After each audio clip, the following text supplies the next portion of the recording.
What happens in our brain when we fall in love? How does love work?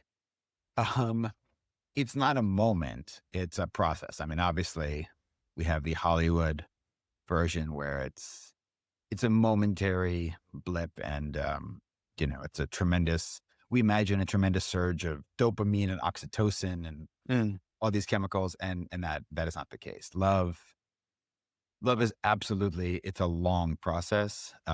It's the attachment process. I mean, attachment is the evolved mechanism for it. And you see this obviously not just in humans, but across the animal kingdom. And there are all sorts of reasons for attachment. But that's the very short answer is what happens when we fall in love. It's not a happening. It's a continual process, and takes endless amounts of work and effort. And it's something we have to keep doing. You have to keep falling in love, so to speak. Mm. Do you think it's like a muscle? So if we don't work on it every day with our loved ones, it can atrophy away and we can get worse at it? Yeah, I mean, it's absolutely like a muscle. I mean, the metaphor I always liked, which is a bit technical, but that we have a working model of love. And that's what I loved about attachment theory, and why I wanted to write a book about it is the way it connects us across the lifespan. So your working model of attachment is developed at a very young age. Yeah. And it's largely based on your parents, but you're a caregiver, someone who you form an attachment to. And that's because humans are useless for an extraordinarily long period of time. So we're dependent, we're parasitic on someone else to take care of us and keep us alive. And so you form an attachment to them. And it's part of this very profound relationship that gives us this working model of love. And people have shown that obviously the working model of attachment you have, the muscle, so to speak, that you develop as an infant shapes your relationships to your loved ones, to your partner, to your own children as you get older in middle age and throughout the lifespan. So it is this burden that we carry for our entire lives. And I think just that idea helps explain so much of human experience, right? I mean, I always love the notion that humans are experience rich and theory poor. And what I love about attachment theory is it's a theory that even the broad brushstrokes explain so much of human experience. Mm. Yeah, the internal working model is absolutely fascinating. And it explains so much about people around you. Like if you're growing up as a teenager and you are trying to fall in love and you're feeling anxious like I did, that it can help explain that, but it also can explain why the person you're trying to go after might be avoidant. Like avoidant, doing the hot and cold tactics. And then once you learn that, you're like, wow, this is incredible. What attachment style do you think you were or are? I was blessed to have amazing parents. Grew up with a secure attachment style. Doesn't mean we still don't have our own frailties and neuroses. I think one of the fascinating things about middle age and becoming a parent yourself is you still find yourself recapitulating all these things that you experienced and suffered as a child.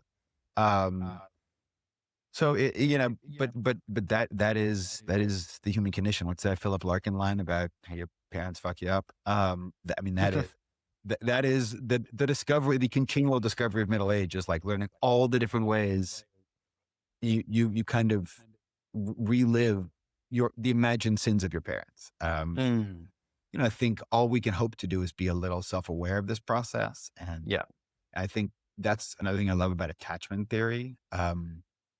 Bowlby and Ainsworth and all these geniuses of social psychology who gave us this framework. It's not a solution, right? Like all great psychological theories, it doesn't really tell you, it doesn't cure your life. It doesn't fix your problems. It just gives you tools for self-reflection, which hopefully you can put to work so you don't recapitulate all of your parents' mistakes.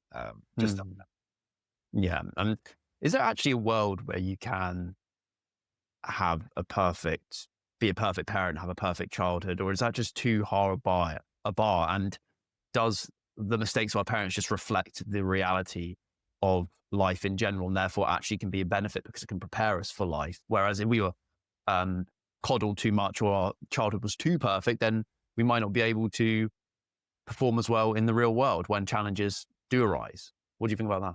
Yeah, I mean, it's a great question. I mean, certainly I think the notion of being a perfect parent is absurd. Yeah. I mean, my when my first child was born, the very first thing I did in the delivery room was put her diaper on backwards. And remember the nurse very, very kindly tapped me on the shoulder and said, "Dad, I think you're putting me on backwards." So that's how long friction lasted, about 7. Yeah, yeah. Uh, I mean, it's not just that the notion of perfection, of course, for any human being is absurd, but Mhm, I'm not even sure it's desired for all sorts of reasons. One, I think part of it's impossible to separate the act of love from the work of love, right? So there is something, one of the reasons I think we love our children so much is because there's so much work, is because there's such pains in the asses. mm, It is the changing of the diapers. It is the 3 a.m. wake ups, but that is also why you love them, right? It's um, the burden of childcare is inseparable, I think, from its blessings, and there's no mm, shortcut around that. I think your larger question, um, is there a problem with having too easy a childhood?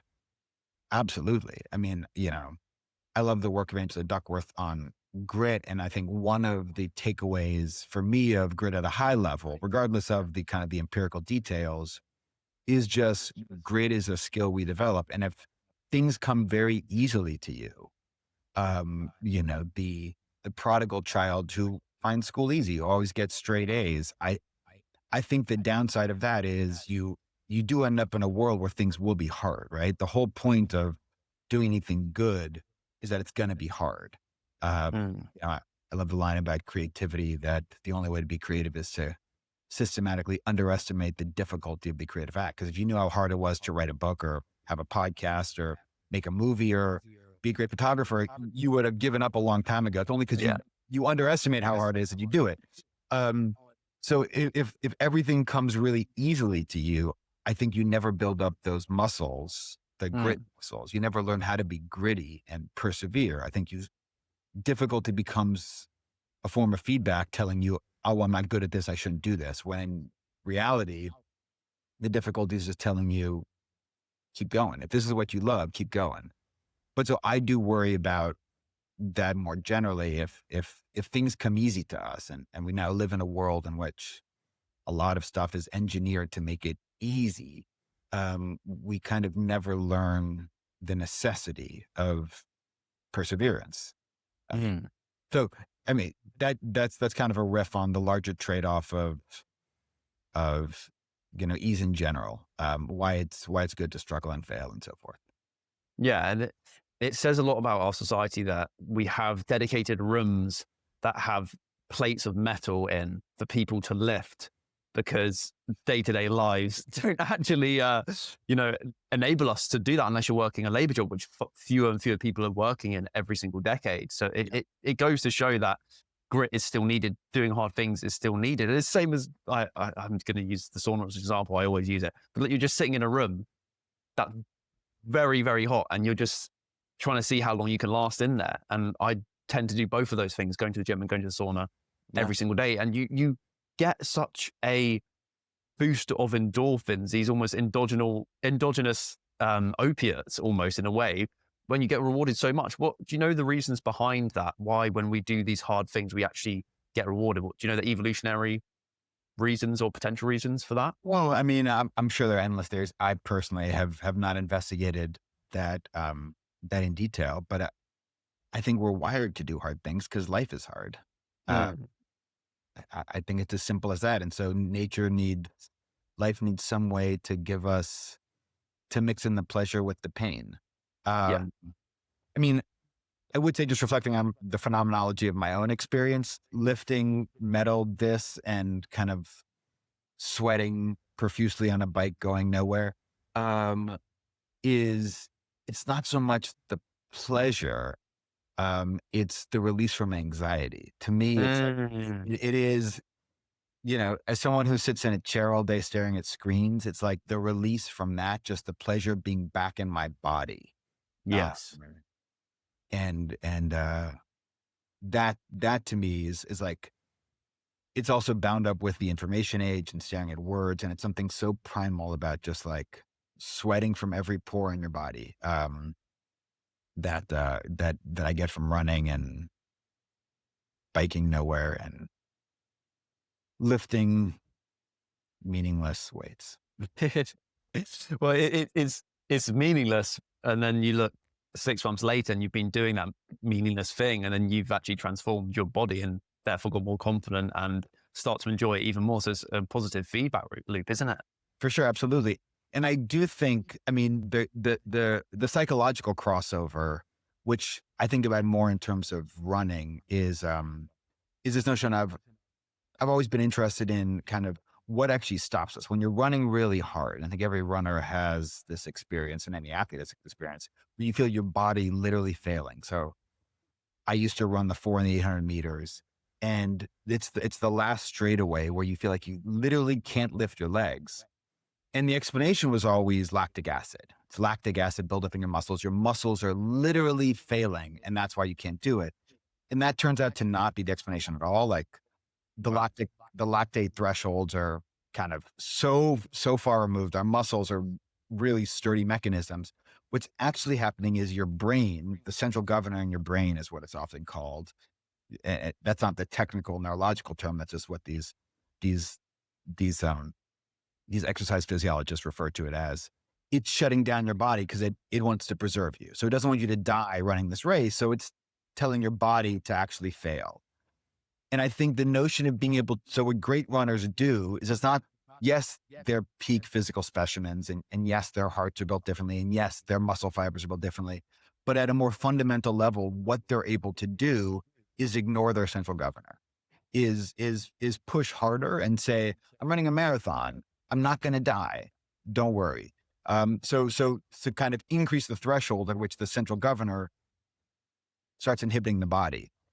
And I think that notion of pain tolerance more generally, and being able to ignore your brain telling you to stop, telling you this is too hard, that to me is very much a crossover skill. And I wish there was extensive research kind of looking at kind of marathoners and world-class marathoners or world-class middle distance runners or world-class athletes in general, and kind of in other domains, looking at where the central governor may interfere and seeing does the skill carry over? Because I love that notion, which I think about a lot in terms of exercise, this idea that we blame our muscles and lactic acid. It sounds very definitive, as if it's out of our control, when in reality, it's just part of the unconscious, some primal reptilian part of the brainstem telling us, hey, stop, don't lift your legs, slow down, don't die.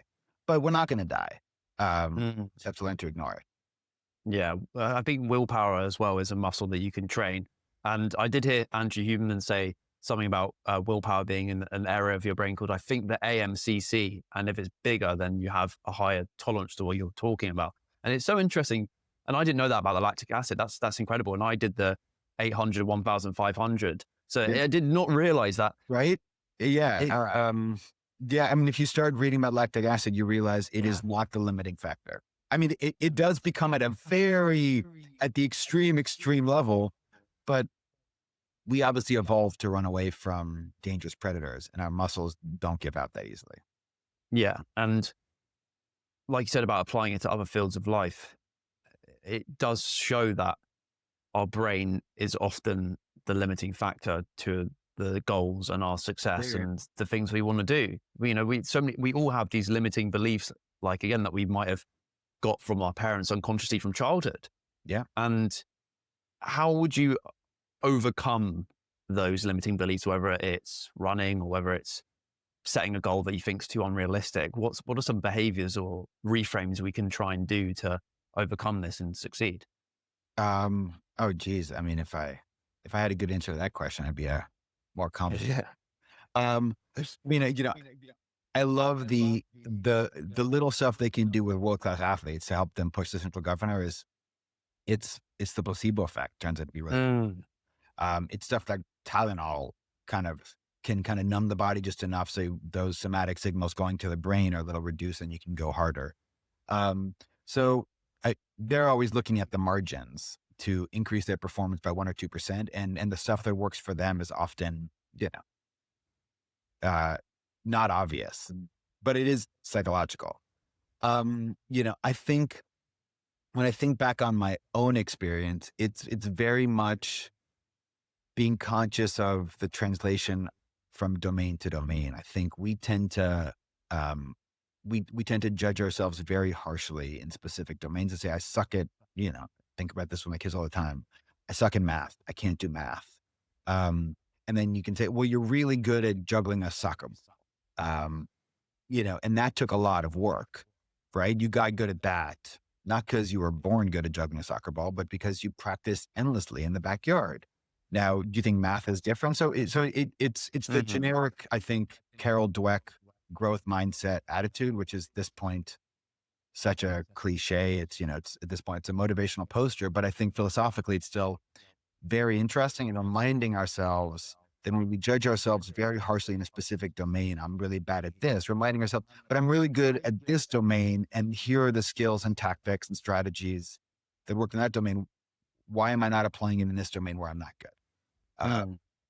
it's more a mindset, I think. Of course, easier said than done. It's easier for me to give that advice as a parent than it is to live that out in my own life, but ain't that human condition? Yeah, exactly. And yeah, it's having that proof, even if it's in a different domain, that you've Yeah. done something that you said you wanted to do. And even if it's juggling a soccer ball, now you need to do math, you still have proof that you've done the hard work. Exactly. And then to remind yourself, well, how did I get good at that? And Yeah. the answer is always going to be because I worked hard and devoted lots of time and love to it. And that brings it full circle to attachment theory, because the other wrinkle of attachment theory I love, which is that it's not just about love. It also, there's research showing it impacts your career relationships, the relationship you have with your work. So a secure attachment lets you put up with more struggle and strain and difficulty and failure because that's part of the process. So if you love something, not just a person, not just a pet, not just another living thing, but an idea, a subject, to have that secure attachment working model lets you work harder. Mm.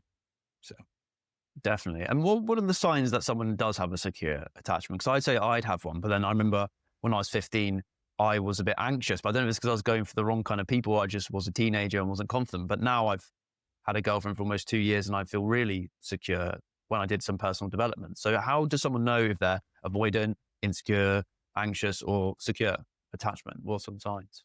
I mean, there are certainly questionnaires out there. And I think, these are archetypes. I think it is important to note that Yeah.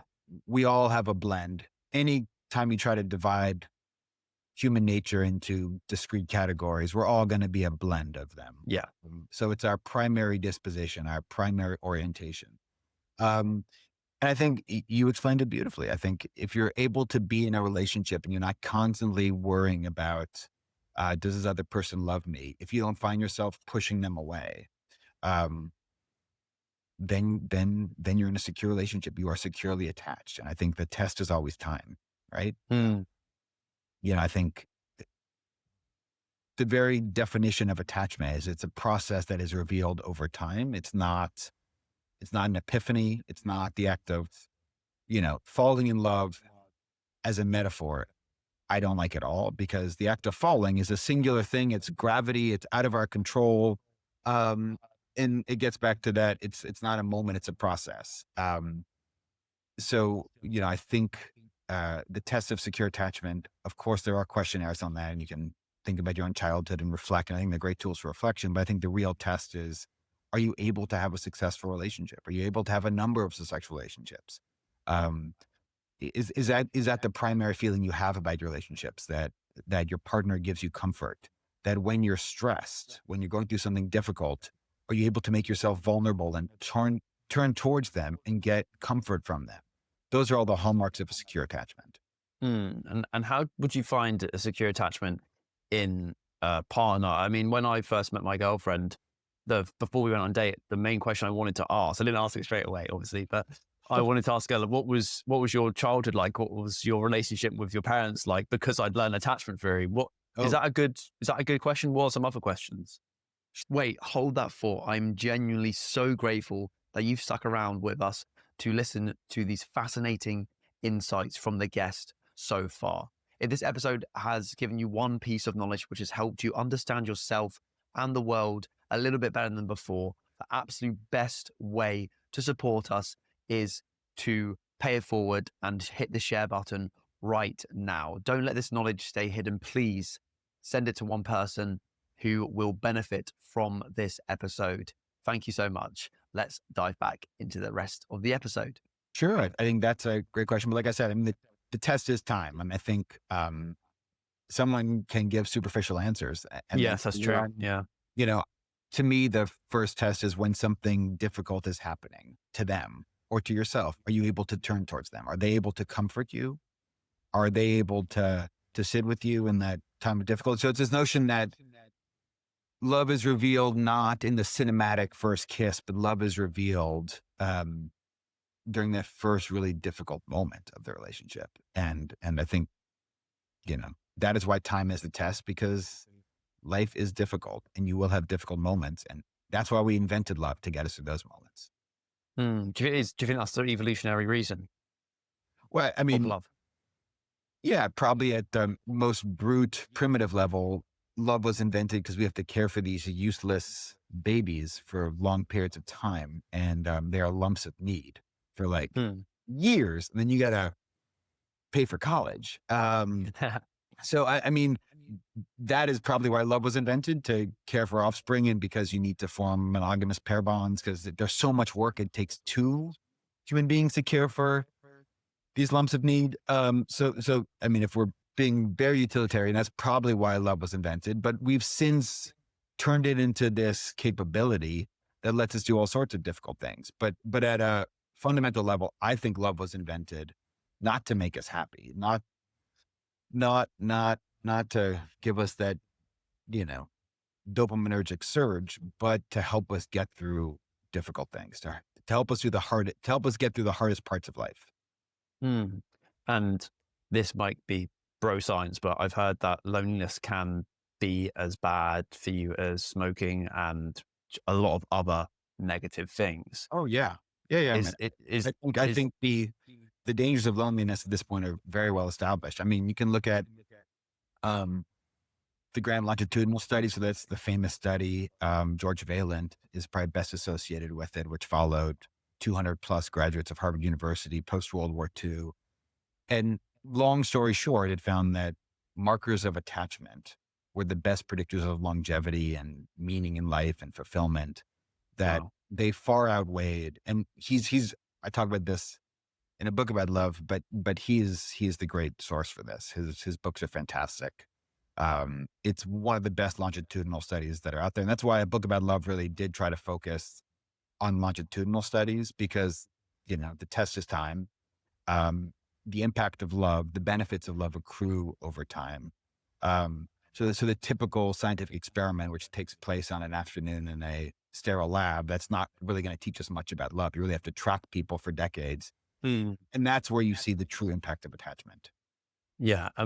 What were the likely outcomes of people who are or were lonely in these studies that you added into your book? What were the negative effects of being lonely?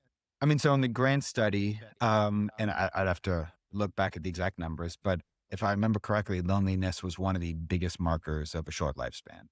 So these people who scored lowest on measures of attachment, the grant study began before attachment theory was really part of the psychological canon. But Vaillant later went back and tried to overlay and introduce questions of attachment to the study. And attachment was the great predictor. Vaillant has some incredibly romantic lines about how, in the end, what he's learned is that love is the presence or absence of love is the defining variable of life. And is this mainly achieved through a long-term monogamous partner, long-term stable relationship with someone else? Or could this be through a lot of friends or family members? Yeah. What's the strongest one? No, I think Vaillant don't forget, the study began mid-century America, where there was one type of love. Love was very strictly defined.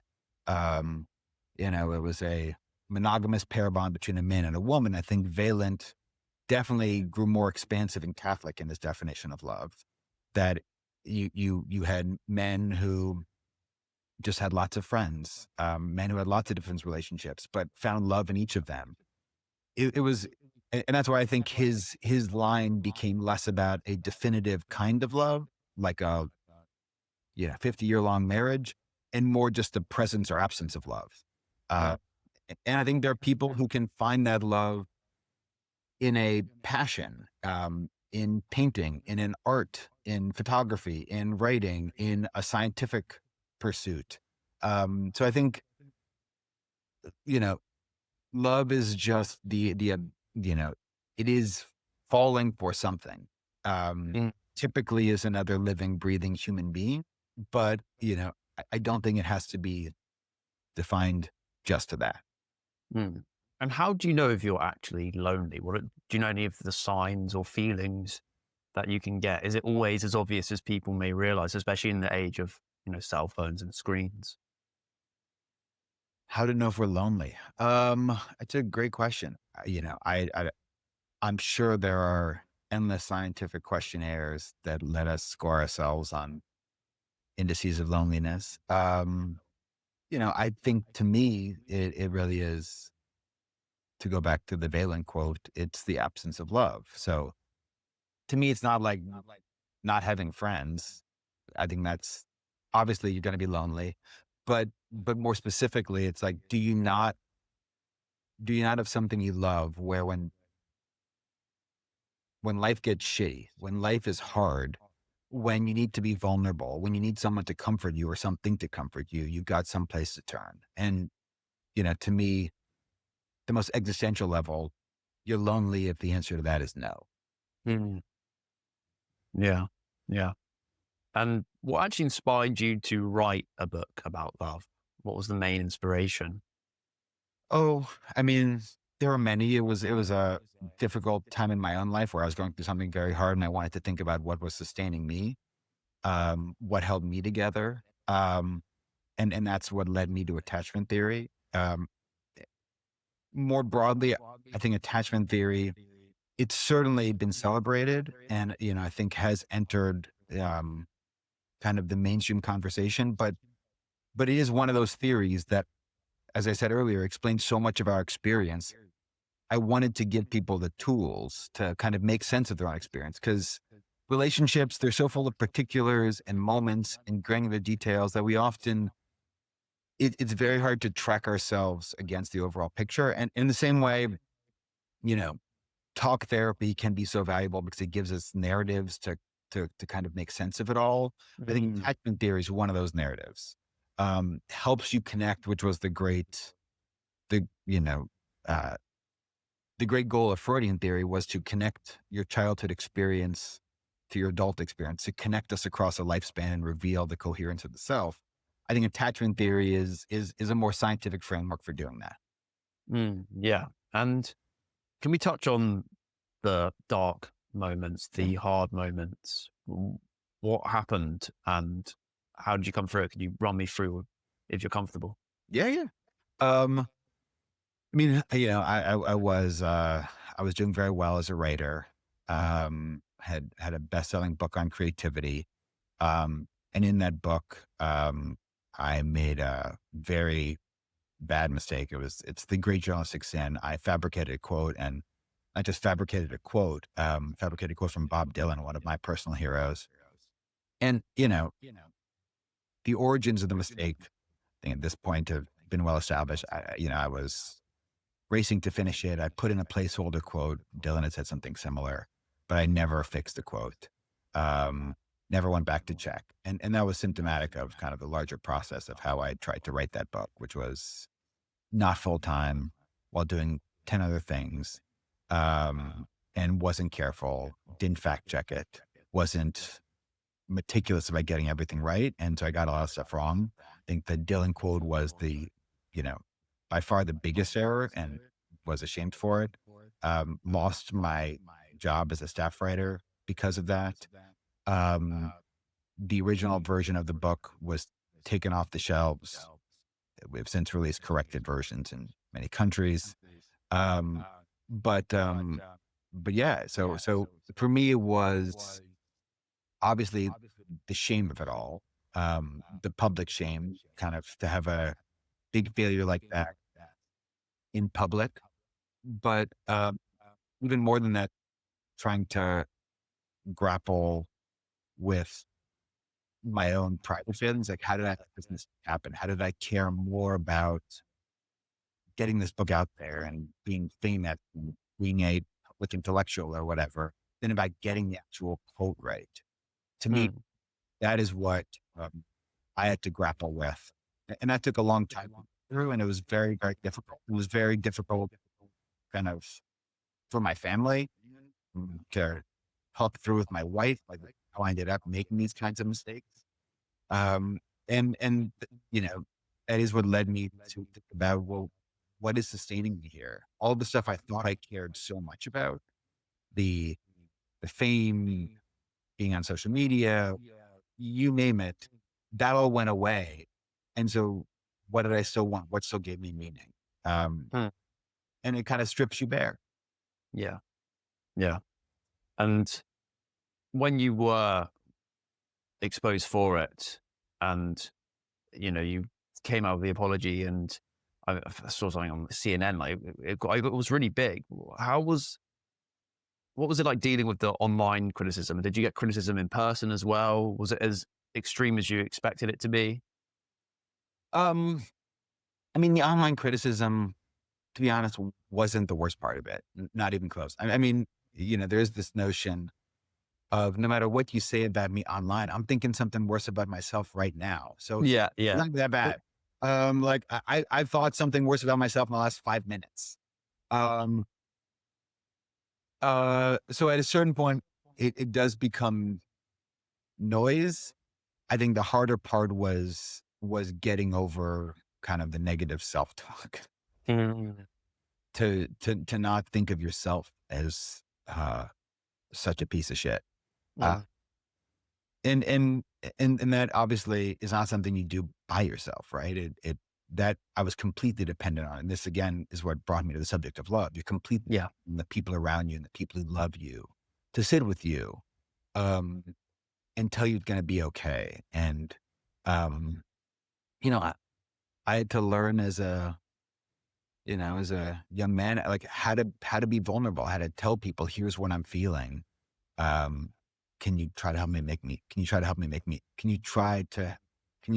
help me feel better? Um, so, again, these are all the themes we've been talking about, like the hard parts of life. So sometimes people ask me like, your spin on love is awfully depressing. And I think that reflects very much my own perspective on it and why I came to the subject. Mhm. And how long were you in the darkness for? How long did it take you to get out of that period? And what was it like being fired? And how did you trace your next steps? How did you Yeah. course correct? How did you figure out what to do after that point? It was several years. I'm not sure there's an exact timeline, and it's part of my story. It's a shameful part of kind of my own narrative. Um, uh, n- the immediate way out, and again, this is I think part of the love book. The immediate way out was I had nothing to do, but I did have an 18-month-old child who Mm, I hadn't spent a lot of time with. That is one of the more shameful parts of the story is that I've been traveling, giving talks, blah blah blah. So I'd been traveling a lot and hadn't been a good parent. And all of a sudden I was home all the time with this 1.5-year-old. And that can be a difficult age. Who all of a sudden was like, who are you and why are you always here? Um, that was the immediate experience. And there was something extra humbling.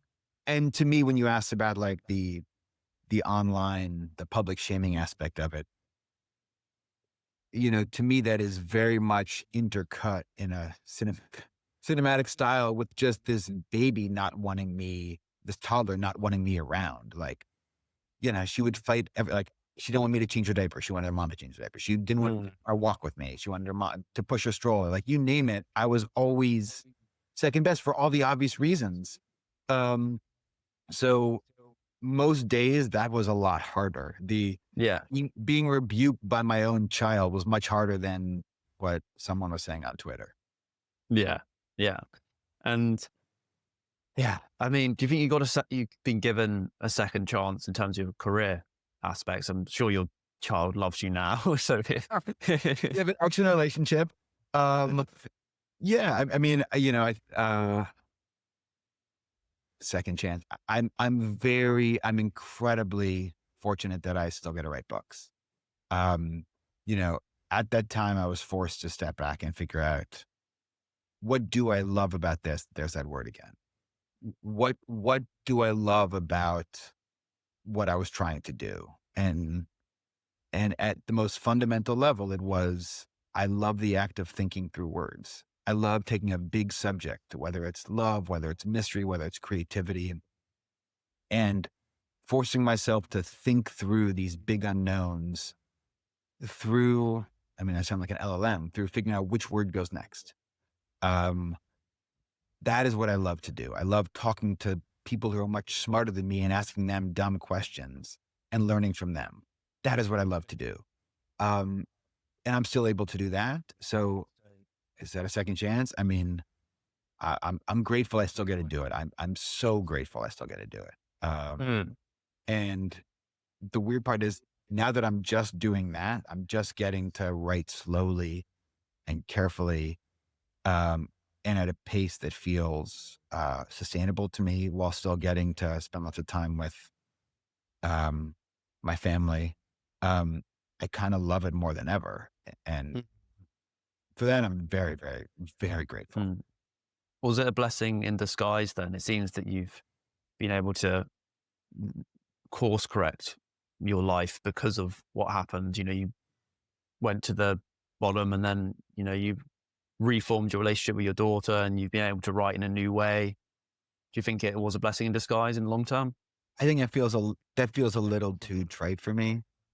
With all due respect, to call it a blessing, it was miserable. It was, Yeah. and whatever kind of long term benefits I got out from it in terms of perspective, and um, like, I inflicted a lot of pain on people I love. Uh, Mm, so to call it a blessing feels not fair. mm, It it was a big mistake. I made a really big mistake. I have done my best to learn from it. Failure is still failure. To mm, to quote Bob Dylan accurately, there's no success like failure, and failure is no success at all. I think that second part of the line, there's failure is no success at all. Um, that is the lived part of my experience. So it's not a blessing in disguise. It was a failure I have done my best to learn from, but it's still a failure. mm. And what would your advice be to the person who's in rock bottom or has been cancelled or is going through a rough patch in their career? I'm going to quote Bob Dylan: if you ain't got nothing, you ain't got nothing to lose. What would you say to the person who's at rock bottom? What's your advice? I mean, I hope you have someone you love and someone who loves you back. I hope you have something you love. Um, just get through it. It'll get better. Mm, It is one of the curses of pain, especially for someone who loves to think in words, is cliches are very powerful. And you find yourself in these low moments, not turning to great poetry, but turning to cliches. It's those yeah. hallmark cards that get you through. And there's something very disappointing about that.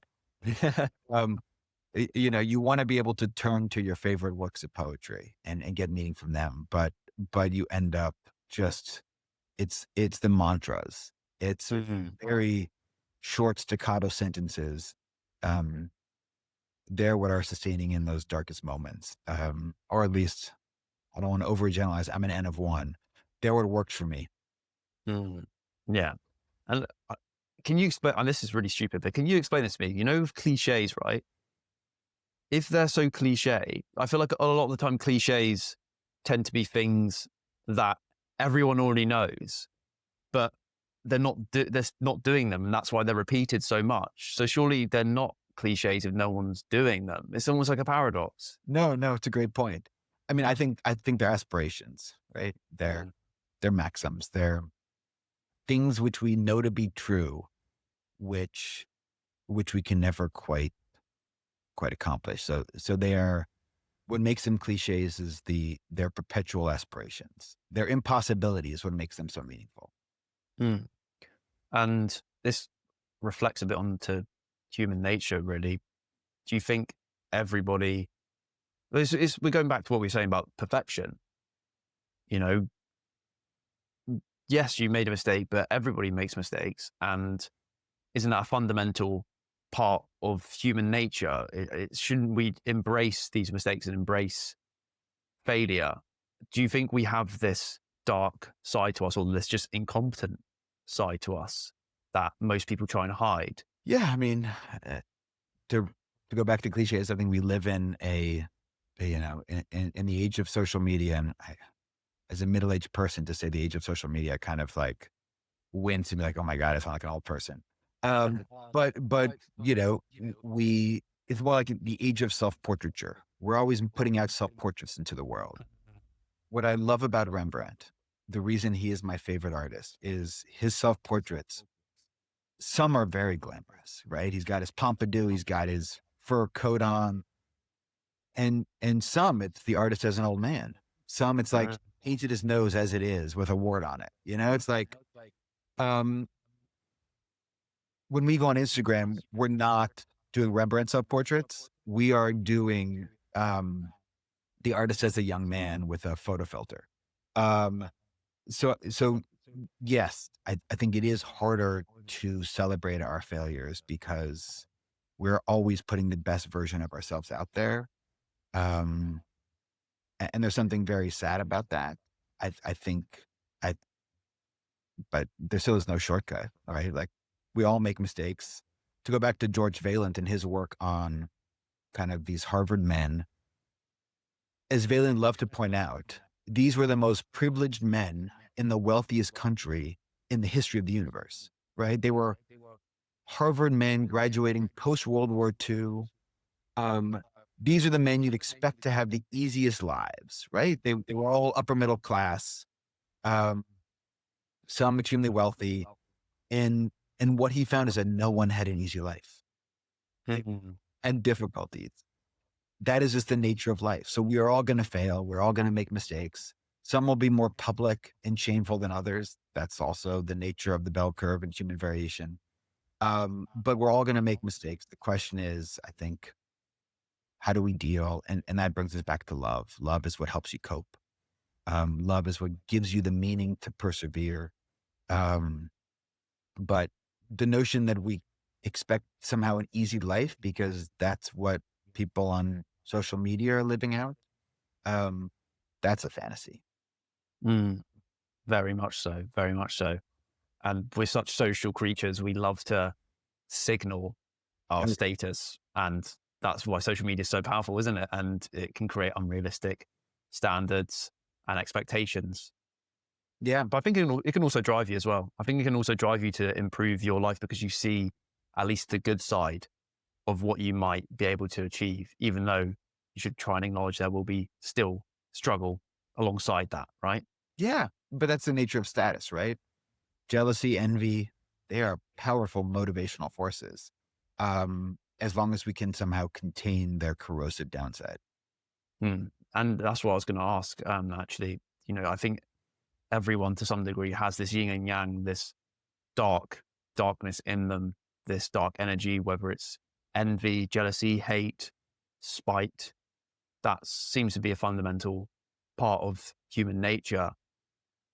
Where do you think that comes from? And how can we mitigate and manage it and not let it overcome us?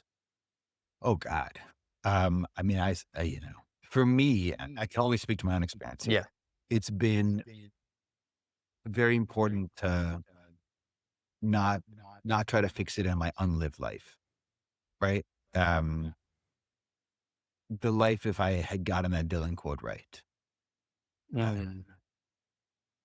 uh, that took a lot of time. Took a long time to be able to, and again, all the cliches come out. Be present, be mindful. They're all incredibly true and impossible.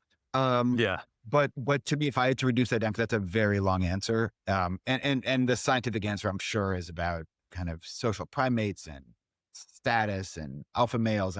I'm not sure we ever escape that. Um, Mm. it seems so embedded in the human condition. But for me, at a more tactical level, what's allowed me to to be okay is to not live in this unlived version of my life, but to try to live as much as possible and be grateful. And again, gratitude, such a cliche, so important. To Mhm. be grateful for my lived life, not the unlived one. Mm. And it is interesting how envy seems to be hardwired, seems to be inbuilt deeper in the brain, it may be in the limbic system. Whereas personally, gratitude seems to be more, is rational the right word, but maybe more in the neocortex. You have to actually consciously It's definitely be grateful. it's the Kahneman distinction, system one, system two. So system one is instinctive, automatic. Gratitude is entirely system two. It's entirely a journaling exercise for me, right? It's like, which is the Yeah. definition of system two. It's like, got to set, I have to like put in a reminder on my phone to Yeah. spend 30 seconds writing a gratitude. It's embarrassing to talk about, but it's so useful. Mm. I'll stop. Mm. Well, no, I'm the same. I have to like put on my phone, read for 20 minutes, meditate for 20 minutes, journal for 20 minutes, or Yeah. just forget and then have a nap instead, which is still But obviously to me, that's the beneficial. definition of a system two task. If you have to put in a Exactly. reminder to interrupt your day, Mm. you'll actually force yourself to do it. Mm. And is that your best behavior to be more grateful, is to genuinely just sit down and journal? Yeah. I mean, it gets even more embarrassing because I wish I had a paper journal. But I use the journal app on my phone, That's fine. which I like because you can include pictures. It's got Mm. like spell check. I mean, it's like, it's so embarrassing, but I got to say, I love it. I mean, that is my favorite thing about my phone is that journal app. Mm. I don't know if I'm the only one who uses it, but I love that thing. So I've got a prompt on my phone to journal every day in my journal app. I often include like a photo from the day. It can be totally random. Like, yeah, here's a photo from soccer practice. My son did a good move. And then 1 or 2 lines of gratitude takes like 2 to 3 minutes and I'm done. But I'm so jealous when Virginia Woolf's journals, to me, the greatest, like an incredible literary document. And you see them as they actually, they're so wonderful. They actually came out with images of the longhand. And to me, that is what a journal is supposed to be, right? It's Mm. like you see her working through ideas with insane eloquence, reflecting on her mental illness. I love the line, I feel my brain like a pear to see if it's ripe. Like it's full of just random lines like that, which are so pungent. And to me, that's a journal, not like a my journal. And it's like an app on my phone. And I'm so full of self-loathing, but it's very useful for me. Mm.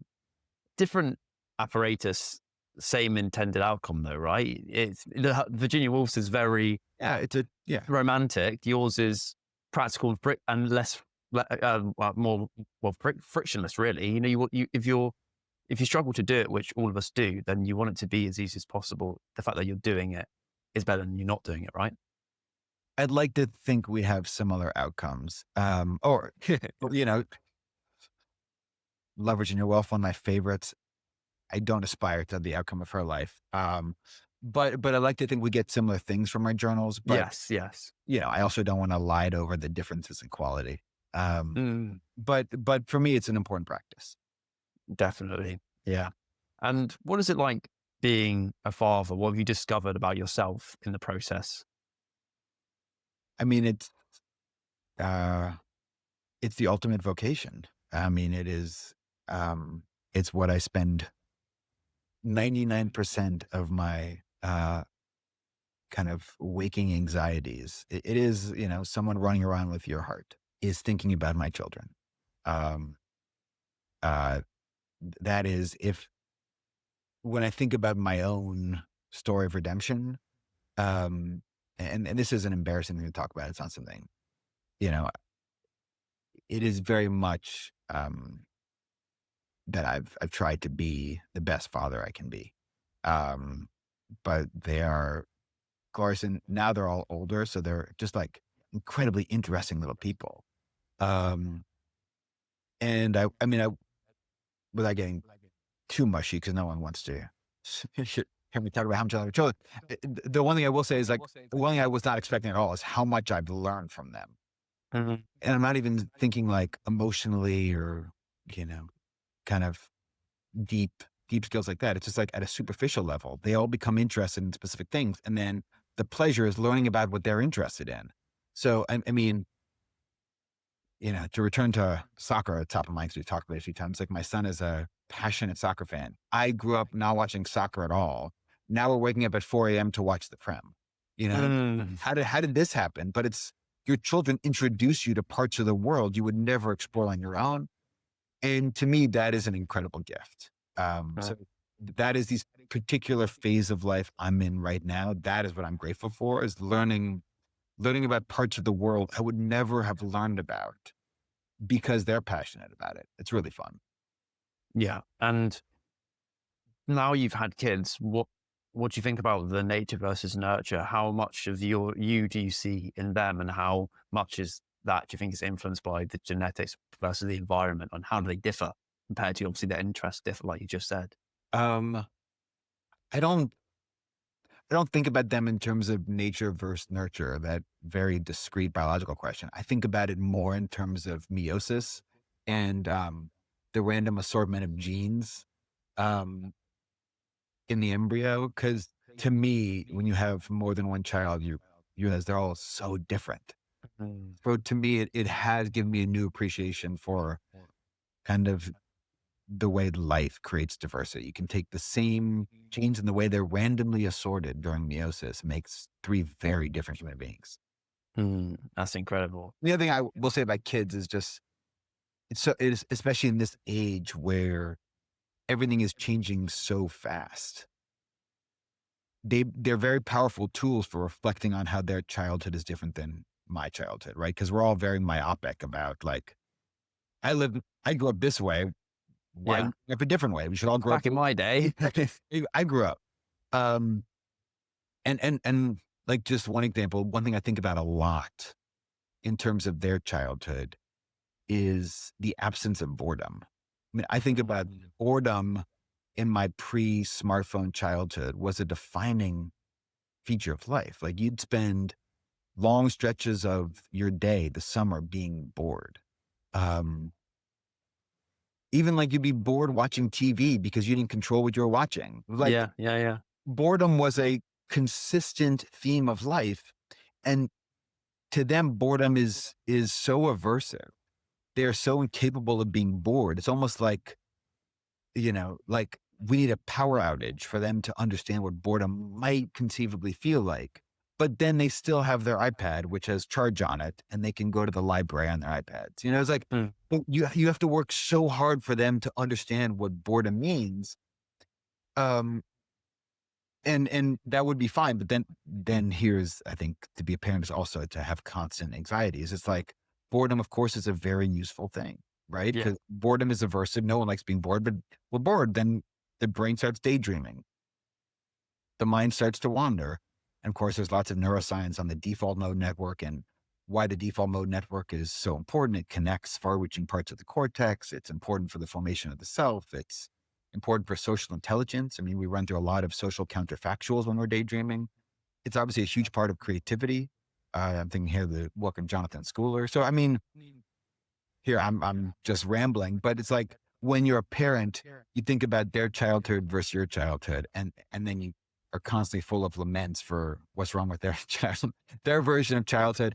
And the one that keeps coming up for me, and this is a recurring theme, my wife rolls her eyes when she hears me talking about the virtues of boredom.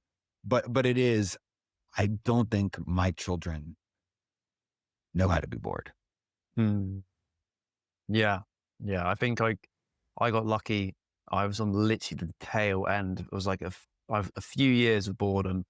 I could watch TV, but I couldn't control the channel. There were a lot of channels, don't get me wrong, but when you were talking about boredom, I had memories of just sitting in my room, just kind of staring at the wall. Yeah.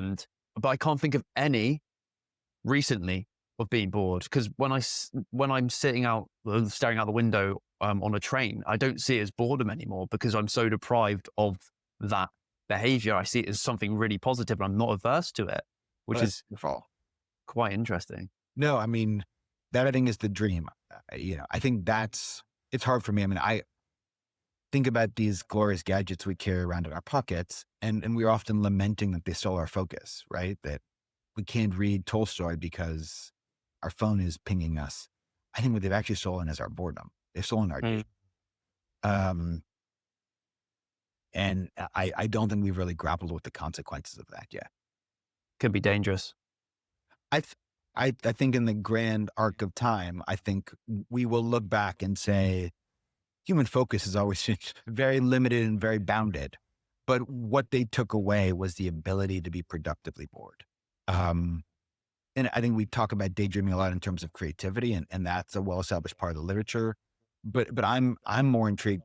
My own sense of daydreaming, when I daydream, it's not so much a tool for solving my wicked problems. It's more a tool for thinking through social interactions. I spent a lot of time daydreaming about kind of social counterfactuals. If I'd done this, they'd have done this. And I think to the extent it's now clear that theory of mind is not an innate skill, but something we practice. And that's another part of attachment theory and all that. I wonder if we're going to see social consequences of kind of the fact that we've forgotten how to daydream.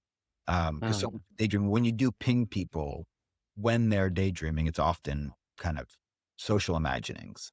Um, Mm. and we solve problems through that. I mean, one of my favorite stories of daydreaming is Virginia Woolf walking in Tavistock Square, daydreaming about her mother, and that's where To the Lighthouse comes from. Then she Wow. writes a letter to her sister Vanessa and says, I had this breakthrough walking around London, walking around Bloomsbury, thinking about mom, and I now know how to write my next novel. Mm. And think about all of those works that we're missing out on And because yes, if she could have been playing Wordle, she could have been walking around London, listening to this podcast, and we went up to the lighthouse. Uh, yeah. I have a feeling Wolf still would have found time to daydream, but yeah. So that's a very long-winded answer to parenting, but I think that's your children do make you very aware of just how peculiar it is to grow up in this day and age. And obviously we're on the precipice of with AI, we don't even know how weird it's going to get. But I think they make you very attuned to that. Mhm. Yeah. Yeah. And how powerful is solitude? Therefore, I've heard a quote: a lot of a man's problems would be solved if he could or they could sit in a room alone with their thoughts for a long period of time. How true do you think that is from what we said about daydreaming and not being on your phone? And should we do what you've done with your journal and have it on our to-do list? Be Oh, bored for 20 minutes, set a timer. God forbid anyone adopts my journaling workflow.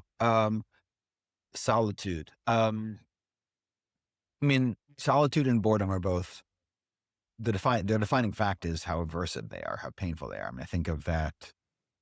It's an experiment that got lots of attention a few years ago where you put people alone in a room, but give them the ability to shock their ankles so they can Oh, send a yeah. mild shock to their Yeah, ankle. yeah. And I can't remember the exact details, but if memory serves, about 2/3 of men are more likely to do this, shock themselves repeatedly just because feeling something was better than being alone with their own thoughts. Uh, And to me, there's something so existentially revealing about that experiment, you know, not just how much we despise solitude, but how much we despise solitude and boredom. But that explains why, you know, like you go to a public bathroom, you go to, and everyone, they can't pee. You go, I mean, maybe this is too vivid for a podcast, but you look down the row of urinals and everyone's got their phone out for 30 seconds. You're like, come on, guys. And then you get it. crazy. It's clearly we're so allergic to solitude. Would it solve stuff if we're able to be alone with ourselves? I mean, I think there's absolutely a virtue in why we try to meditate, to learn how to be alone with yourself. I think it's like you know, it's an elite skill of human nature. And it is one of those cliches I certainly aspire to. I'm not good at myself. I mean, so like I had to, now I force myself to go running Mhm. without buds in my ear, just because it, for me, it's a tolerable form of solitude. If I just force myself to meditate, that's like a bridge too far. I get anxious, but the act of running, being in my body gives me just enough, where I'm not fully alone. I think that's part of, um, the virtue of being a flaneur and walking in a city, um, and daydreaming in a city, why I think that's kind of a uniquely productive way of being, because you're both alone, but not alone. You know, Mm. there is some surface level distractions. You can watch the other pedestrians, you can watch the bus, you can look at the stores. You know, at the same time, your unconscious has enough bandwidth to ruminate and think. So to me, that's like, for someone like me who certainly doesn't know how to be alone with themselves very well, that is a more tolerable form of that. Mm. I get the same with being in nature. I remember Yeah. when I was like teenager, 15, 16, 17, 18, when I get away from school, I actually craved solitude. I quite like being in solitude, but like you said, in an environment that has those subtle distractions. And I've been obsessed with like animals and birds. So if I went out in nature, I'd be alone with my thoughts, but then, oh, look, there's a robin, there's a chaffinch, oh, there's a marsh harrier. And then Mm. I then couple that with my camera and then really focus Yeah. on that one animal and take a photo of it. So it's kind of cheating a little bit because you're Oh, not no, just no, sat no. there with your Yeah, thoughts, but that's absolutely what I love from a nature walk, or, you know, a hike or walking the city. It's like that kind of that punctuated equilibrium. So, mm, um, it's not relentless solitude. It's very it's in punctuated bursts, so it's more tolerable. yeah. And in terms of attachment and going full circle again, why do you think you struggle so much to just sit there alone? Where do you think that comes from? Oh, that's uh probably a great subject for my therapist. But what I think part of it is going to sound like a cop out. Part of it's just my wiring. Um, you know, the act of making a to-do list is like one of my default modes. Uh, Same. Yeah. Thinking, what do I have to do? How can I do it better? That relentless optimization that I often resent, but it's part of, at this point, it's part of who I am. So it does make meditation, for instance, very hard to me. I have tried, um, and I'm really bad at it, and I end up, Mm, yeah, more just and so to me, it's been like, okay, if I can meditate, um, how can I kind of get that sense of solitude? And that's why I love walking and hiking and running. mm, That's mm, my form. Oh, but where it comes from, um, yeah, I think beyond my wiring. I mean, now a lot of what I worry about, as I said, is my kids. Um, so that's just it. It does expand with love, and I don't think it's necessarily a bad thing. But as as you love more and more things, and there was a sense I remember one of my second before my second child was born, like being very worried in a very silly way about like, I don't have room in my heart. Like physically, I just don't think I've got room to love something else as much as I love this other little person. mm, And of course you realize love is not a zero sum game. It's not fixed property. Um, and it turns out your anxieties about the things you love, they expand in the same linear fashion. mm. And that probably is hardwired, right? You know, we're not, I don't think we're hardwired to have our um, resting state as necessarily super energetic and happy and excited in terms of evolution, you know, because we would have had to look after our offspring and we would be uncertain whether we'd get food tomorrow or Yeah. whether that predator's round the corner. Yeah, yeah. So it makes sense that we have to use, what system is it? Is it system 1 or 2? Is it system 2 to Yes. consciously? System 2 is the more rational Yeah. mode. Yeah, and we have to use system 2 all the time to override the kind of the natural we have natural negativity bias Yeah. for Yeah. reasons described, right? Loss aversion is something I am very, very prone to. The idea that losses hurt more than gains feel good. Uh, Mhm. Loss is a very pungent emotion. Pleasure is very fleeting. Mhm. And again, pleasure is very fleeting for obvious evolutionary reasons, right? We are wired to be relentlessly greedy. Like that hedonic treadmill is a real Yeah. thing because self-satisfaction species dies out, right? You Yeah. always need to want more and more and more. So we get such diminishing returns from all those pleasures while losses just sit with us. So it is when you kind of zoom out and look at life from that perspective, you're like, oh my God, we're wired for misery, right? Pleasures are all fleeting. Losses hurt more and stick around. Um, but you know, we we have to work on tools for getting around the fact that from an emotional perspective, the odds are stacked against us. Mm. Yeah. And try to define, I don't know if happiness would be the right definition for this, but at least contentment or happiness, I try to define as just the absence of negative emotion. I don't have to be feeling super energetic and, you know, joyful. But if I'm not feeling anxious, if I'm not feeling empty, I'm not feeling lethargic, and I'm just content, then I think I rationalize that as something positive.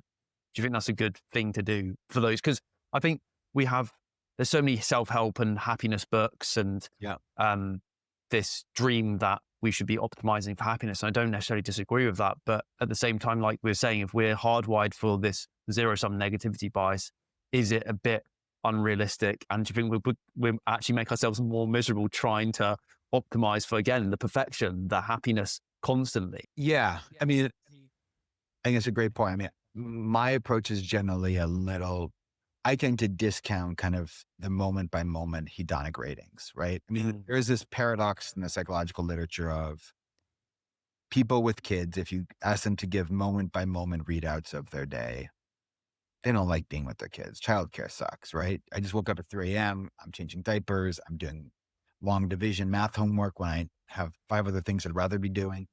So moment by moment, it's not great. Like it's, if memory serves, just below cleaning the house. Um, and yet we all have children and then we love them so much and they give us such sources of meaning. So I tend to think about this more kind of, and Viktor Frankl, who again, you know, maybe a cliche, been very meaningful to me. He talks a lot about kind of privileging meaning over those Yeah. hedonic moment by moment ratings of life. Like Yeah. life is long. The test is time. Um, and trying to focus more on the meaning we get from it than like, um, how was my afternoon on a scale of 1 to 10? Because, you know, it could have been bad, but then we worked through it. And again, I think this is something that attachment teaches us. One of the great lessons of attachment is bound up with the care and the suffering and the challenge and the difficulty and the blood, sweat, and tears. Um, that is what makes it meaningful. Frankel's got this metaphor of kind of the arch, and one way to strengthen an arch made of stones all around is to actually put more weight on it, to put more pressure on it. Mm. Um, and that's a metaphor I think a lot about. I mean, Frankel was so gifted with metaphors. Mm. And climbing metaphors are spectacular, but that arch in particular, the notion of, I think there is this tendency to think, God, I had a bad afternoon. I need to take the day off. Uh, I'm struggling right now. I need to do less. And sometimes that is absolutely the case. But sometimes um, the problem is we just don't have enough meaning in our life. We don't have enough yeah. to work hard for. We need to strengthen the arch by putting more weight upon it, by asking Mm. for something even harder. Uh, Mm. and again, that's not a universal tactic, but I think when we always default to, I'm struggling, I need to do less. Um, we end up realizing the goal here is not the absence of struggle. The goal here is meaning, Mm, and chase what gives you meaning. Don't just chase the absence of struggle. no, I definitely agree. And I remember reading Man's Search for Meaning, and a particular phrase that came out to me and spoke to me was finding meaning is struggling and striving towards a worthwhile goal that you've chosen. That's what his definition of the meaning of life, or his life, was. Yeah. I remember when I was reading that, that was a period in summer last year when I hadn't started the podcast. I hadn't been doing as much photography. A few things had happened in friends, families that were quite tragic, and I was ill, and I was doing less, Yeah. and I was very, very miserable in comparison to when I'm type A working on the podcast every single day. It's like, You look, that's a perfect example of it. 100%. yeah. And another massive cliche would be, what's that one about diamonds and pressure? You know, diamonds can only form under, under pressure. Totally. Totally. I mean, who knew the theme of this podcast would be cliches? The Yeah. virtue of cliches. But yeah, that's another great one. Yeah. And can we talk a bit about memory? So is your recent book on memory, or are you creating a No, new one on memory?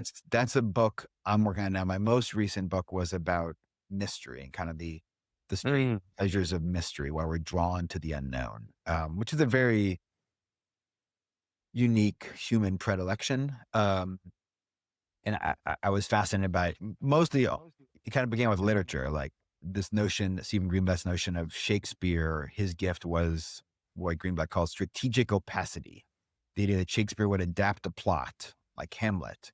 And the reason we read Shakespeare's Hamlet and not Hamnet, the 14th century Dutch parable, is because Shakespeare made it mysterious. He made Hamlet this opaque character. He took away the obvious motivations. Um, and the notion that intrinsic to all great literature, all great art, really things we're interested in, is this notion of opacity and mystery, mm, difficulty. That's what keeps us coming back to them. Whether it's Harry Potter or the Bible, what makes them replayable, what makes them unspoilable, is this notion of layers. And there's something fundamentally unknowable about Hamlet and Snape and Moses and God. So that's what I was interested in that book. The book I'm working on now, and I'm not close to finishing. It's a collaboration with a dear friend who is a scientist who studied how we remember. And from a neuroscientific perspective, the paradox of long-term memory has always been, the half-life of a brain protein is typically 1 to 2 days. So our brain's like the ship of Theseus, right? It's always falling apart and being rebuilt. But so then how do our memories endure for years and decades, a lifetime? And this scientist has discovered, so that's been a longstanding paradox. People have thought about it. Francis Crick has a beautiful short letter in Nature kind of remarking on this. So we have to find what he called a synaptic marker, something that marks a synapse and can stick around. And he had all sorts of theories for what it could be, none of which turned out to be true. The scientist I'm writing this book with has found the protein that marks these synapses, and it's a prion-like protein. So it actually changes shape and becomes virtually indestructible. wow. And marks a synapse. And it's a very specific type of protein. What I've enjoyed about the book is it's technical in a way I've never really written before. So it's really kind of trying to make tertiary protein structure understandable and exciting to people. And so that's been a really fun kind of technical challenge as a writer. But it also raises all sorts of profound issues about memory and enhancing memory. A lot of big ideas fall out of this. Obviously, we have Alzheimer's and Parkinson's and all these neurodegenerative diseases, which are truly afflictions of the 21st century because as we live longer, Yeah. they become much more common.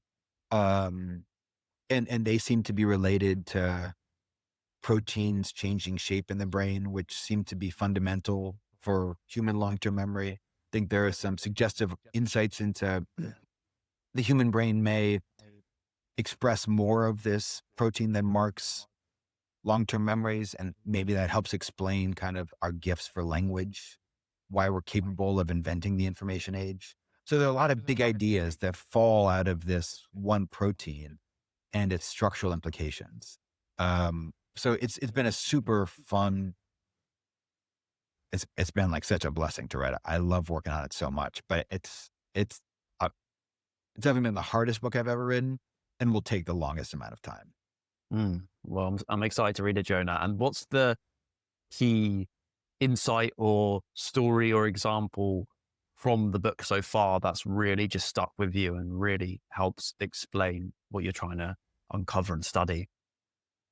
Um, I mean, there's lots of technical stuff that I find very interesting about the nature of protein shape. We've always assumed proteins take on one shape. What's called the central dogma. You have got your DNA becomes an mRNA, and then that codes a protein, and thermodynamics takes care of the rest. And turns out that's often not the case. But the one idea that I think about a lot. So if you know that long-term memory is defined by this protein that marks your synapses, then you can say, well, can we increase the amount of this protein in the right conformation? And one way to do that is by increasing the amount of proteins called chaperones that help this protein fold. So it's more likely that every short-term memory becomes a long-term memory. And you can do this in various animal models. And what you discover is that, yes, they can develop what seems like a kind of what we call a photographic memory. They become mnemonic machines. They remember everything. Wow. And you're just, well, that's kind of awesome. That's like limitless. Um, is that always a good thing? And what you discover is that no, on a lot of these learning paradigms, remembering too much is a kind of curse, right? Because you lose the ability to parse signal from noise. When you Yeah. can remember Yeah. everything, there's infinite noise. The world is a noisy, noisy place, and it becomes harder to detect the correlations that actually matter. So instead of just paying attention to the bell that predicts the food, you start noticing the lights flicker and the Mm. scientist sneezing. And this poor mouse with the perfect memory can't perform as well as the dumb cousin who doesn't have photographic memory. So I've been thinking a lot about the nature of memory. And of course, Era Luria's phenomenal case study, The Mind of a Mnemonist, where he studied a real life version of this and showed that this man with the perfect memory um, lived a very difficult life, like couldn't understand poetry, kind of lived inside these cinematic moments of childhood that he couldn't forget and couldn't generalize from. Um, so I've been thinking a lot about the notion of memory and how evolution has set Yeah. or our threshold for long-term memory. And, you know, yes, I'd probably, if you push me, I'd probably say, yeah, in the information, we evolved a threshold for setting long-term memories that wasn't the information age, in which Mm. we didn't have to remember endless amounts of discrete facts, which we didn't have language. So yes, we could probably use a little more long-term memory, especially as we get older. Yeah. But this long goal we've always had of, oh, I want immaculate memory, that's almost certainly a curse. Definitely. So it's always be careful what you wish for, isn't it? Yes, well, evolution has, it's trade-offs all the way down, man. Yeah. And it has explored those trade-offs in lots of different parallel lives. So we come along with our myopic thinking, saying, who doesn't want a perfect memory, without realizing that evolution has already played around with that and realized, no, you don't want a perfect memory. And so imagine if everyone had a perfect memory and those who'd gone through genuine trauma remembers that in vivid detail. It's hell. Absolutely. Yeah. 100%. I'm grateful for amnesia and yes, all day, every day. Yeah.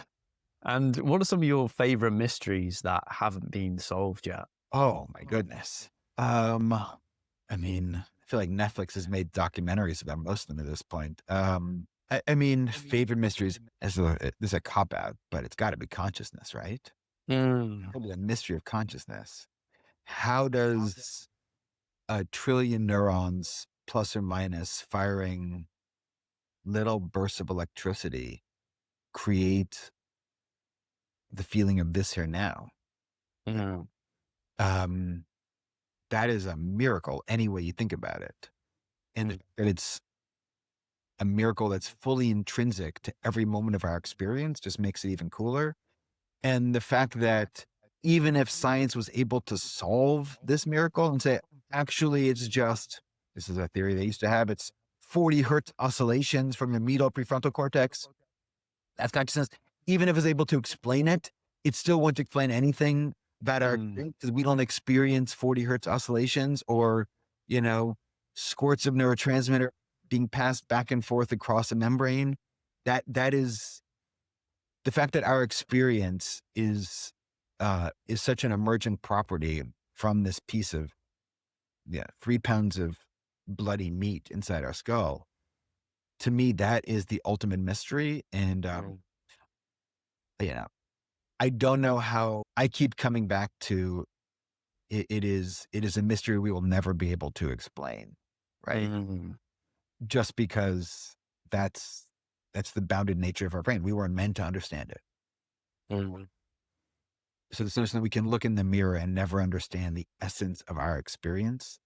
Even if one day neuroscience is able to give us a coherent, compelling explanation for here are the wires that produce consciousness. That is still not our experience of it.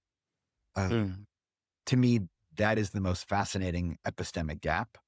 Yeah. Uh, and that's why we'll always need art and religion and all the rest, right? We'll always need these levels of explanation that speak to experience as it exists, not experience you know, as it emerges from a piece of meat. Mm. So you think we'll never be able to fully explain consciousness? No, I mean, hypothetically, I think science could one day explain. I mean, Mm. it's a fascinating mystery because in many respects we've gotten farther away from it, right? I think Mm. my read of the consciousness literature is several decades ago, we were more confident that we would be able to explain it than we are now. You had people talking about the neurocorrelates of consciousness. You had bold explanations involving quantum physics. There were all sorts of theories out there. Now I don't think we really even have theories about it. So in some respects, it's one of those fascinating moments of scientific history, whereas we've learned more and more about the brain, we've gotten farther away from even trying to make conjectures about consciousness. Now, one day we absolutely may be able to solve it. I don't see why it's not a tractable scientific question. My point is that even if science was able to solve it, we wouldn't be able to understand how that mapped onto our experience, phenomenologically. I'm butchering that word, but it still wouldn't explain, well, why don't I feel like a trillion neurons firing Yeah. small bits of electricity? Why do I feel like me? Why does it feel like this? The texture of experience, the juiciness of a peach is not just some sensory areas going off. It's an experience. So that's what I'm trying to get at. We'd still need levels of explanation that speak to experience as it is. And we'd still need novels. We'd still need movies. We'd still need the Bible. We'd still need poetry. We just need all that stuff because even if neuroscience was able to solve this problem, it won't be a solution. It seems like even if we're able to solve and explain it, we won't be able to understand it at least intuitively, like Yeah. just from first principle, right? Yeah. And there might be probably an evolutionary reason why that's the Yeah. case, right? Yeah. Look, the brain is a bounded machine, and we still may end up feeling like the best description of conscious experience may be To the Lighthouse. It may be a novel. It may be a movie. It almost certainly won't be the most accurate representation to us may not be the scientific theory if it ever exists. It may be To the Lighthouse. Do you think that's a reason why we're trying to create super intelligent AI just from a even maybe unconscious reason? Like we have this unconscious desire to just continue to improve and understand more and more. And a big driver to create something that's more intelligent than us is to explain ourselves and our suffering. Yeah, I mean, absolutely. I mean, certainly, I think the question of meaning and loneliness and all these existential questions about why we're here, we've always we've always been asking those questions. I mean, Mm. that's why religion exists, right? It's why we've had philosophers. It's why we write novels. They've all been attempts to wrestle with the most wicked problems. Um, I don't know if that's the exact motivation for super intelligent AI, but that's certainly how people will use it. I mean, Yeah. there will be people who, I'm sure ChatGPT is a very well versed answer for why am I here. Um, Whether or not an LLM will be able to solve it, that's way above my pay grade. I tend to be very skeptical of that. Um, but that's mostly because I don't think there are solutions, right? And that gets back to the notion of mystery and learning to live with mystery, and the notion that the works of art that stick around, that survive, are not the ones that give us answers. They're the ones that give Mm. us questions. Uh, Mm. and I think that's the fundamental misreading of, say, the Bible, is we turn to the Bible for answers. But the reason the Bible still exists as a document is because it's so full of ambiguity and so full of rich literary questions. And there's tremendous meaning in those questions. So maybe I'm incredibly naive, and maybe, a super intelligent AI will reveal the triteness of all these mysteries. Um, Color me skeptical. Yeah. And I think mystery and things that aren't solvable creates a drive and a will to live in humans. I think hell would be knowing everything, maybe. Yeah. Certainly, I think some of our most elevated emotions, the question of awe. Right. Mm. Awe is the experience of mystery. Awe is not the experience of personal, rational understanding. Awe is the experience of something sublime beyond me that I don't even know I don't even know what to ask. That is, Mm. um, and awe is a lot of the greatest moments of life. And that is so bound up with the notion of mystery and not knowing. And of course, now we have all these interactive tools, whether it's ChatGPT, whether it's Google, that never say, I don't know. Mm. Like, part of their comfort is their inability to accept mystery. Google will Mm. not return a query. Um, and that's what makes it so useful. But at the same time, there is this, and that's part of the reason I want to write a book about mystery. There's this fundamental yearning for the unknown. And again, what sticks around, if you look at culture, what sticks around, what lasts, the test is time. What Yeah. survives is not stuff that gives us answers. It is stuff that gives us perpetual questions, that they're question machines, Um, you understand less about Hamlet the 10th time you read it than you did the first time. Um, just at a fundamental level, it's like the question of, is art spoilable, tells you how great it is. If you can spoil it by telling me the ending, probably wasn't great. Mm. But if you can, when Shakespeare writes all's well that ends well, he knows I created something spoiler proof, man. Like, I tell you how it's going to end, and it doesn't matter. It's still a great play.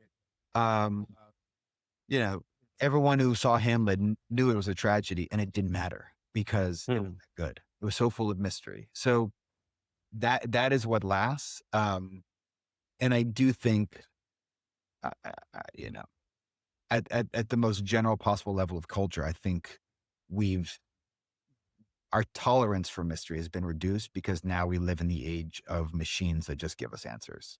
Mm.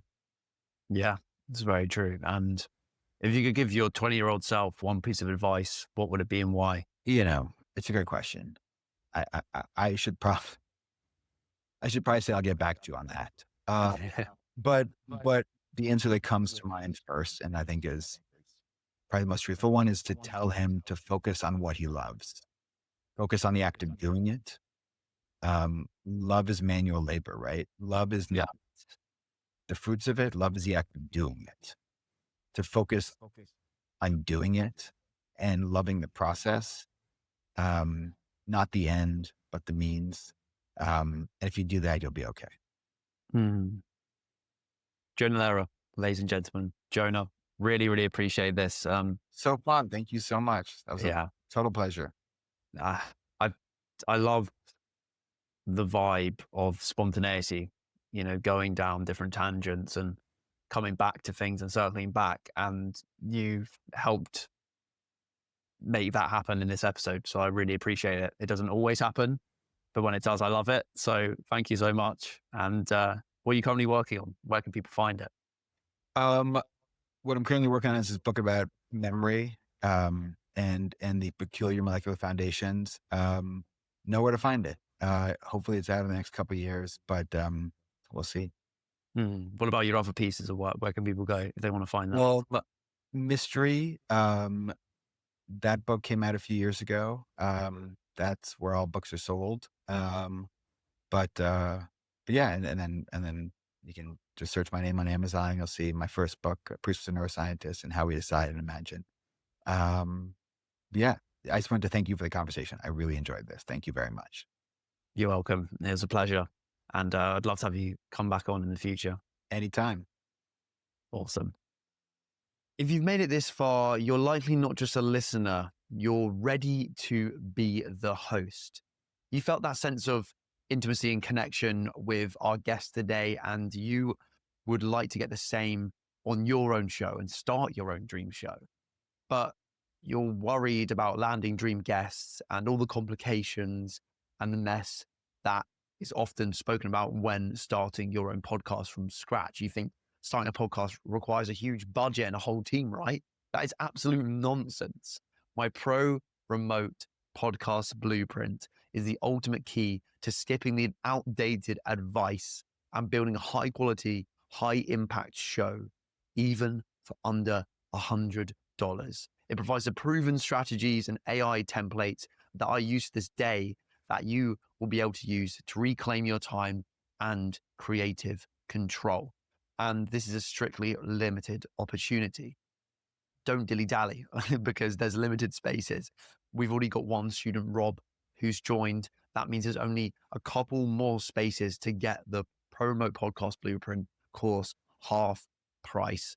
And you need to act very, very fast because this is a limited offer and you're very, very early. So if you want to get the early bird discount like Rob has and get the results by watching the course that goes through the exact step-by-step blueprint that I use to this day to create these episodes that you've just watched and get the success and become Europe's fastest growing under 21 podcaster, and also join live weekly calls with me and use the AI templates and email templates that I use every single day to get the results and just get all my secrets without getting any of the mistakes and failures that I've made, then top link in the description is for you. And if you're ready to launch your own show and get personalized one-to-one help from me and copy my blueprint, which no other podcaster has shared, then I'll see you there. I'm rooting for you.